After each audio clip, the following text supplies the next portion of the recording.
Hey everyone, David C. Anderson here coming at you from the Knife Center, and it's that time of the week. We're taking a look at the coolest new knives that have just hit our shelves. Let's check them out.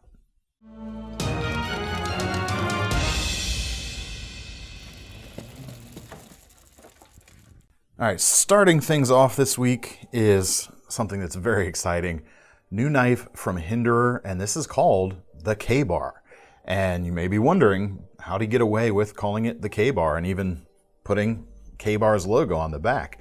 But basically, when Rick decided that he wanted to kind of draw inspiration from and pay homage to the original Mark II fighter, which no matter who makes it, people tend to call it the K-Bar, that he wanted to call it the K-Bar also. So he called up the folks at K-Bar and asked if he could license the name for this particular knife, and they said yes, which is why for the first time in history, K-Bar has licensed their brand name to another company, in this case Hinderer Knives, to put their logo on their product. How cool is that? I think it's pretty dang interesting myself. Really cool to see, and it's really cool to see kind of the respect between Hinderer and K-Bar. I mean, they have done a collaboration on one of the TDI knives from them, so there's definitely a shared kind of respect there. And Rick definitely pays respect to this iconic design as well. Blade shape itself, apart from the addition of the finger choil here, the shape is exactly the same as the original that original fighting knife, but there's some key upgrades here. First off, full tang for one thing, rather than a stick tang. You've also got a flat grind on the main bevels here rather than a hollow grind, so you get a little bit more durability, but it's still gonna slice really well. Steel on these guys, we've got 3 different versions of handles, but they're all coming with 01 tool steel right now. Nicely finished edge, razor sharp, highly refined looking. You can see the reflections coming off the edge. Just really cool, and this nice dark stone washed finish as well. Handles themselves, like I mentioned, full tang, so this is definitely going to be an even more durable knife than the original. Micarta scales on each side, precision fit. You get kind of the suggestion of that stacked leather handle with the milled rings on here, but you don't get the actual leather material. Instead, you got that nice grippy micarta. A few different colors, green, brown, and black. It should be noted this one right here is the green, so it's not like a super green micarta. It's a little more natural looking, so keep that in mind. And then rather than just a simple crossguard here, we've got these nice big aluminum bolsters. Nice and comfortable here on the inside, rounded over nicely. Butt cap at the back still. It feels phenomenal in the hand. Great kind of egg-shaped cross-section or oval-shaped cross-section to the handle. Fits quite nicely. The sheath is also very well done. Rick has been known for using some local Amish leather workers for some of his leather work, and he does that with this guy as well, on a design still inspired by what K-Bar offers for their current sheaths, but much nicer, much more premium overall. Feels super durable, just really nice. And last thing to talk about these are the price. Being, of course, much more high-end than the classic K-Bar, it is going to be quite a bit more expensive. They're just coming in right now at about $575. All right, with the next few knives, the story is essentially S35 VN upgrades. Several knives right here, several classics have recently gotten a bump up to S35 VN steel. First of which, very exciting, is the ESEE Izula. Folks who've wanted stainless Izulas previously only had 440C as an option, which is good stuff, don't get me wrong, but it doesn't have kind of that premium reputation that a powder metallurgy steel like S35 VN does. Really happy to see this myself personally. It's just a fantastic upgrade. Nice stone washed finish as well, so it's got that rough and tumble vibe. Blade length on these comes in under 3 inches, but it's kind of difficult to measure where exactly the blade itself is on this knife. But the sharpened edge itself, probably about 2 3/4 or thereabouts, 2 5/8 we'll say. Full flat grind, great little shape, nice feel in the hand, kind of a 3.5 finger grip for me personally. Just works. Classic tough knife in the outdoors. Now you got more edge retention with this. Sheath as well, same deal as the standard. You've got just your click in style right here. Tech-Lock compatible hole pattern, but it also comes with the clip plate, which will work in either vertical or horizontal orientation. So you can clip it to your belt, clip it inside your pocket even if you like, very easily. And price on these guys comes up to about $80 right now. Next up is kind of one of, honestly, still to this day, one of my favorite budget knives out there. Not necessarily because it's leading the pack in terms of materials, but the design of it is what really sets it apart. Phenomenal working knife, the Spyderco Tenacious, now also available with S35VN, and these come in about 98 bucks right now. Blade length, we're about 3.4 inches. Nice broad drop point with a full flat grind. Thick enough, but not too thick. Just slices all day long. Great in the kitchen if you wanted to use a folder for food prep. Great at camp, great for EDC, great for heavier utility work, even a little bit of backup tactical work as well, especially with the lightweight FRN handles on this one that give you a lot of extra grip. And that's thanks to the bidirectional texturing that Spyderco puts on here. So you've got retention forward and aft no matter what you're doing. Still got the full dual skeletonized liners underpinning that for strength, 4-position pocket clip so you can carry it however you like, nicely finished liner lock. And one of my favorite little details of this knife is it does what a lot of folders have a hard time doing, in that you can get all the way up there right behind the edge. You can choke up right behind it without having to resort to a finger choil, and yet you still have some index finger protection from sort of the gentle guard you get right here. Gives you a lot of control. It's a very nice feature. Makes you really feel like you're not wasting a whole lot of space when you carry this knife. All right, the next knife to get a bump to S35VN over previous versions is the Holdout series from Cold Steel. This 3-inch version comes in about $118. You've got that S35VN, nice spear point shape. Again, full flat grind. Great utility pattern as well, even though this is primarily intended as more of a kind of a tactical knife, or even like a folding boot knife style of device right here. Now they call this 3-inch version. Blade length is about 2.8, so it does come in under that mark, which can be very handy for maintaining on the right side of certain regulations out there, but it's also just a nice handy little size. Handles, and I had to check this, are black G10, and I only say I had to check because some of the Cold Steel's knives these days come with FRN or Grivex handles that are so nicely done they almost feel like G10, but this is in fact G10 in this case. A little bit of texture, not too aggressive, so it's not going to tear up your pockets too bad, but it still feels good in the hand. You got nice grip. The holes there in the handle actually increase that grip. It gives you a little more for your fingertips to grab onto, or in other types of grips, just gives you a little more surface area as well. Pocket clip is tip up and reversible, so either side's going to work. You've got the triad lock here at the back, so a lot of strength and rigidity built into this very slim carrying design. It can be very easy to pocket and carry with you day to day. Pull it out, open it up, and you're good to go. Plain edge or fully serrated versions available as well, I should mention. Now, if that kind of 3-inch length is not enough for you, have no fear. This is Cold Steel we're talking about after all. They're going to do a big version. They have done and still do. The 6-inch Holdout, forget just making it a little bit bigger. They essentially doubled the size of this knife. S35VN again, fully serrated or plain edge, also available, comes in about a little bit above 215 bucks right now. And if you're wondering exactly how large that handle is, you can fit 2 slightly larger than average hands on the handle there, no problem, without running up onto the heel of the blade itself. There's a lot going on there. Not that you're going to be dual wielding or dual gripping this. It's not that kind of knife, but there's a lot of reach on there especially when you choke back. If you're sawing through like big piles of stuff, you've got a long blade to work with and a lot of real estate for your hand to move back and forth and really get a lot of work done. All right, next up, we've got a new knife from our Italian friends over there at MKM.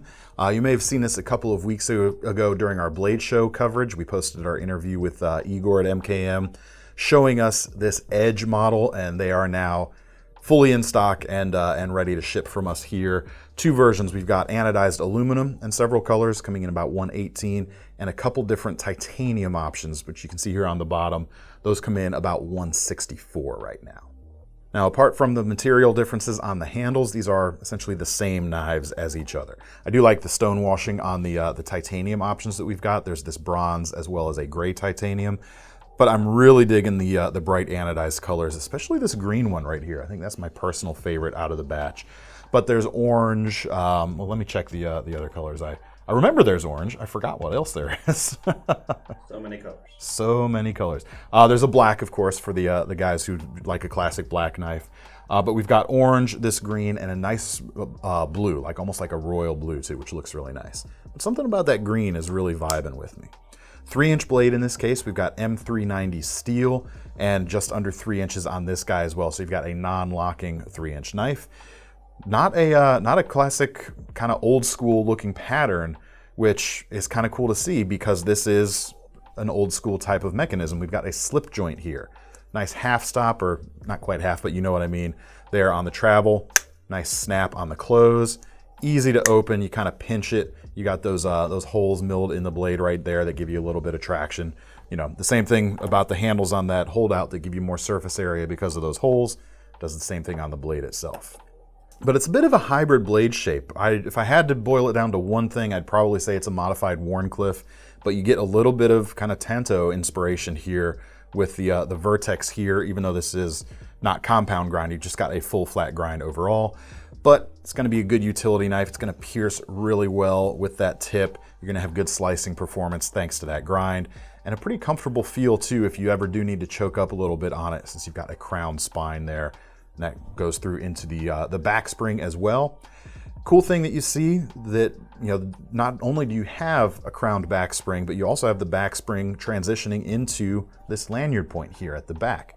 Not something you see too often, even on modern slip joints. That's pretty neat. Now, as far as carrying these knives go, no pocket clip, obviously, so you could just throw it in the pocket as you would just any other slip joint. But they also come with their magnetic leather pocket sheath. I really like these things. Can slip in there quite easily, and then you've got this loop right here that is just held with the magnet. So you can essentially slip that in your pocket, and this will basically act as a pocket clip over top of the hem and hold things nice and secure there, or secure enough that you're not gonna have to worry about it jumping out on you. And then take that out when you're ready to go. Sometimes the pocket sheath may come with you, but once it's broken in, I think it'll be a little bit better in that regard. Interestingly enough, if you're interested in these for any other slip joint you carry, these are also available separately. And just now, they've introduced several new colors into the sheath series. You can get that classic finish, but there's also some new dyed options. There's a darker brown, there's this navy, an orange, a couple other tans, and even a pink option out there. So that's pretty cool too. So you can kind of match it to your knife and just do something a little bit different from the ordinary. Now, as far as what is gonna fit in there, if you're wondering if the knife you have at home is gonna fit, the kind of the maximum, I would say, is something like the Victorinox Farmer X, which is about 5/8 of an inch thick.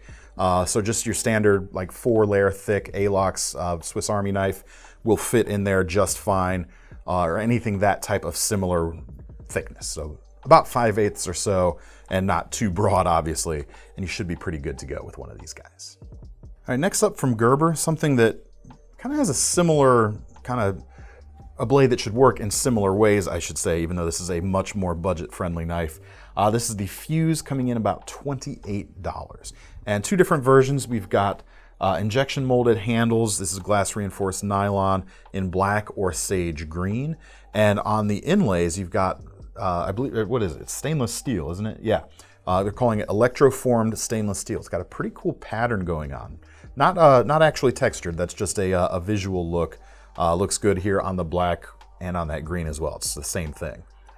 Blade itself, you've got your modified Wharncliffe in this case, 3.4 inches, and we're dealing with some decidedly budget stuff here, 7CR series stainless. Not gonna hold an edge very long, will be very easy to maintain, however, and you do have a nice black stonewashed finish on it as well. Looks pretty good. If you don't like the black, you can get a standard stonewash on the sage green version. Knife itself is nice and light. You've got an inset liner lock. Whole thing comes in about 2.8 ounces. Pocket clip is really nicely done. It's only single position, but they really did it right. It's nice and inset into the handle, and then you've got flush mounted screws as well, so it's gonna be very easy in and out of the pocket. Not super thick, so if you wear like really thick jeans, this might be a little tiny for you, but for most people, it probably won't be much of an issue.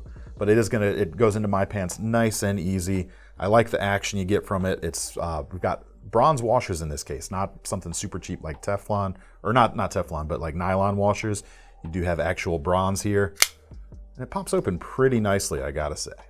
All right, next up, a few more knives from Kansept. I think these are the last pair of knives I'm going to show you from our initial kind of brand launch of Kansept, and I'll show you some of their more affordable options rather than a couple of their more premium stuff. They've got a couple of they're calling them slip joints, but these are some detent joint non-locking folders. This is the Weasel. Comes in about $66.50 right now, and this is one of those detent joint flippers right here. So you get kind of that fidgety action without having to deal with a locking blade. These handles, they're calling natural micarta, but it's got a really interesting look. Especially here on the back, you can kind of see it even better. It's woven together almost like a checkerboard, which is pretty interesting to see. So it's not quite a burlap micarta texture, but it's kind of similar to that in a way. Backspacer, we got G10, single position milled pocket clip. 154 cm blade, comes in just over 3 inches. Nice drop point shape for utility, full flat grind. It's going to work pretty well. One thing to note on this one, even though you do have a flipper tab, this is not going to be like our Artisan Cutlery small Archeos, where that flipper tab gives you a little bit of safety because it's going to be able to still close. It's not going to stop on your finger. So just be careful when you're piercing with a knife like this, especially with a drop point where the tip is a little higher up versus like a Wharncliffe. Keep that in mind and you'll be okay. All right, next we have a knife called the Main Street, and this is a Dirk Pinkerton design. This guy comes in $78 or just under $80 right now. 154 cm steel, again, about 3.4 inches or 3.36 to be more exact. Just straight up powerful Wharncliffe shape going on. What are we dealing with here? Flat grind? Yeah, flat grind on this case. It's going to have a good bit of power. It's actually a little bigger than I thought it was going to be just looking at the photos, and in the end we're getting a really nice work knife right here. But the finish on this 154 cm steel is nice. It is technically a black stonewash, but it's a little more subtle than like Kershaw's nice black wash finish. You just get a hint of kind of the stonewashing here. Overall, I think it looks really good. Single position milled pocket clip on this knife as well. Inset liner lock here, so you've got a bit more safety than that non-locking knife. And it's a nice wide patch here. Patch is the wrong word, but it's a nice wide bit of metal here sticking out for the liner lock release. So it's not really difficult to get there and unlock when you're ready. Nicely finished green micarta handles. Actually, that's kind of funny. Both of these handles are green micarta, so green can kind of run the gamut a little bit.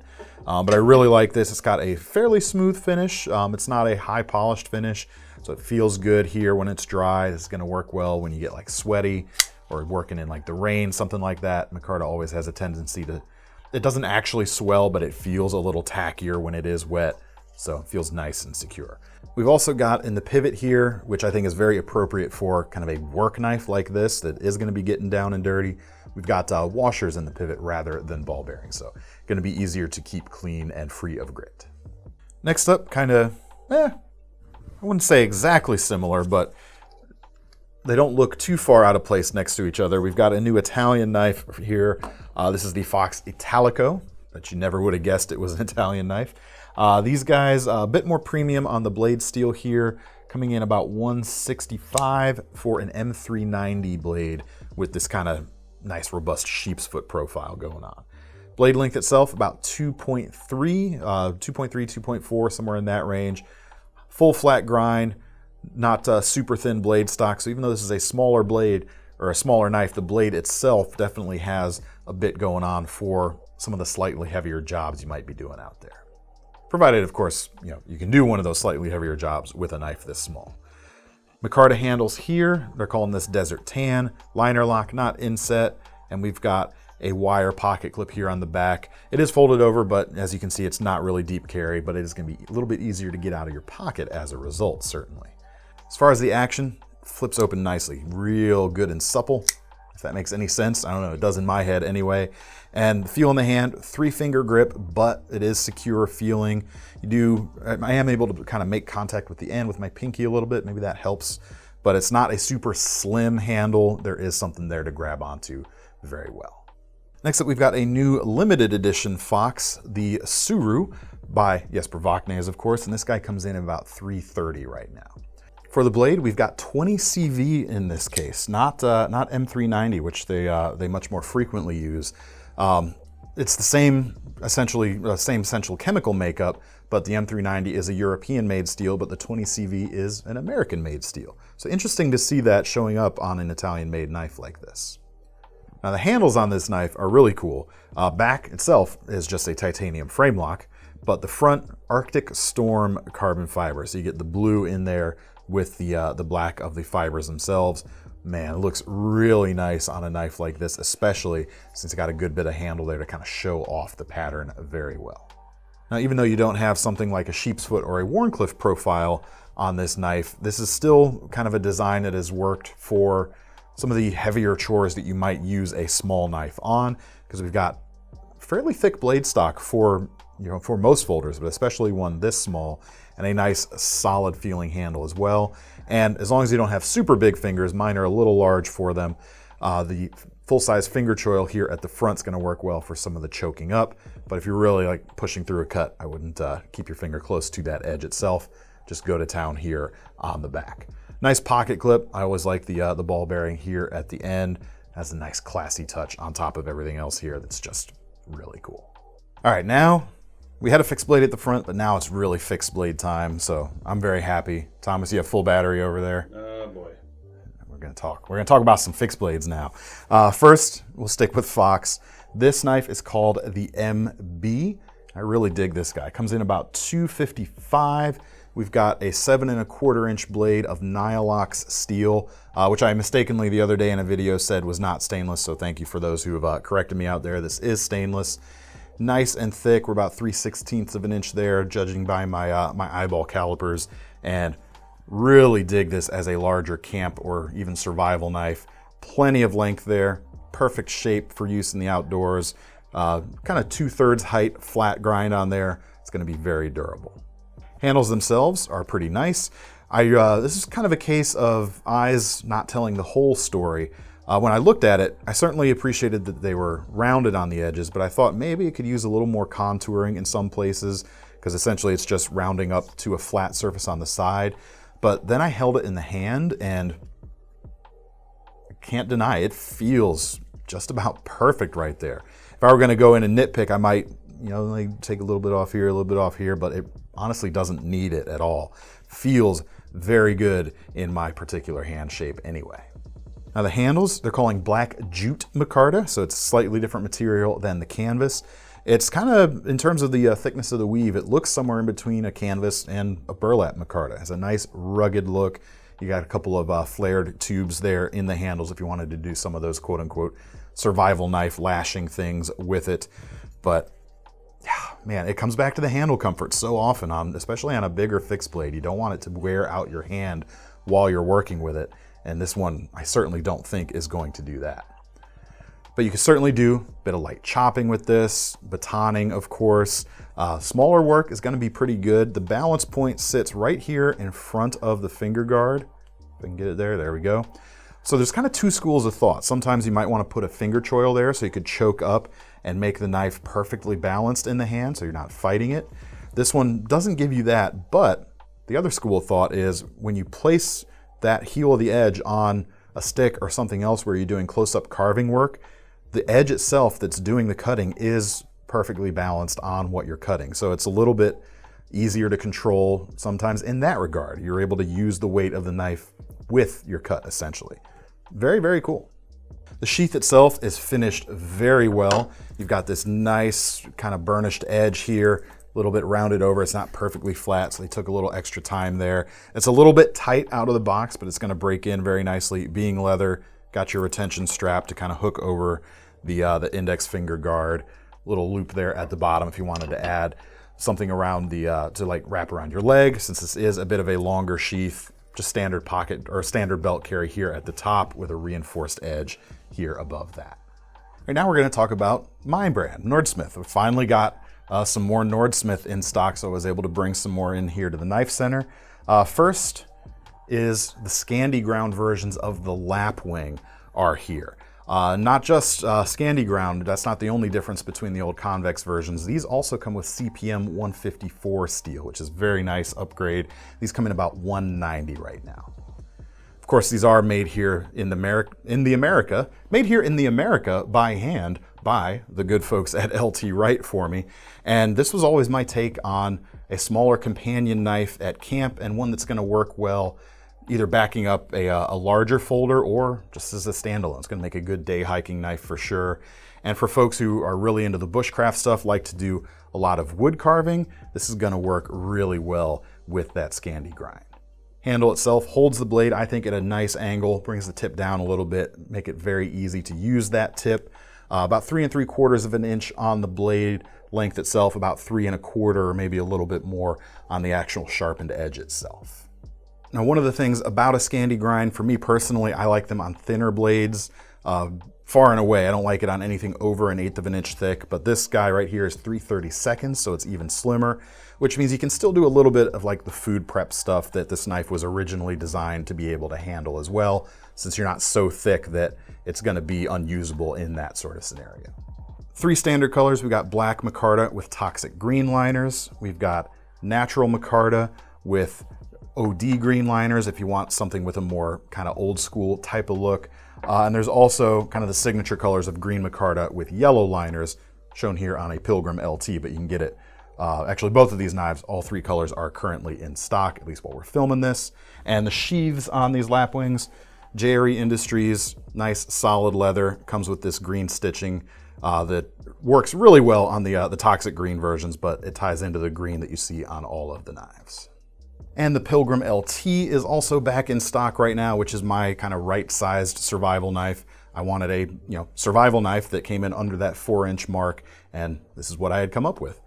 1/8 inch thick blade. We're running AEBL steel in this case, so it won't have the edge retention of the CPM 154, but it's got a lot more toughness, which is important on a knife that you're going to be doing some thrashing on. Blade length, like I said, just under 4 inches. Classic drop point, high flat grind. Just a good cross section for survival people, but also any kind of camper, hiker, hunter, even some bushcrafters if you're not hung up on the Scandi ground type of thing. Handles, same set of colors like I mentioned, and it's a good handle shape for a wide variety of sizes. I spent a lot of time really making sure I got that right, not only for my own hand, which is slightly larger than average, as you know, but I can put this in folks who've got smaller sized hands and they like it. And I've put this into some hands of folks who have some really, truly big bear paws, and they tend to be able to use this very nicely and not feel too uncomfortable on it either. Finger guard here at the front, which is important to me on a survival knife. And rather than something like a protruding tang, you do have an apex here at the pommel that you can still concentrate your force if you need to do some hammering, but it's going to be a lot more comfortable than something with a protruding tang. Similar story on the sheath. We've got black leather with green thread. Difference between this and the Lapwing, though, you've got a dangler attachment in addition to a nice fire steel loop here on the side. So it's got kind of everything you need right out of the box. And price, didn't mention price yet, $245 on these guys right here. And last but not least, and speaking of kind of survival knives, got a bit of a throwback design here that we recently started carrying. This is the MAC Coltellerie 631 outdoor knife, Italian-made knife.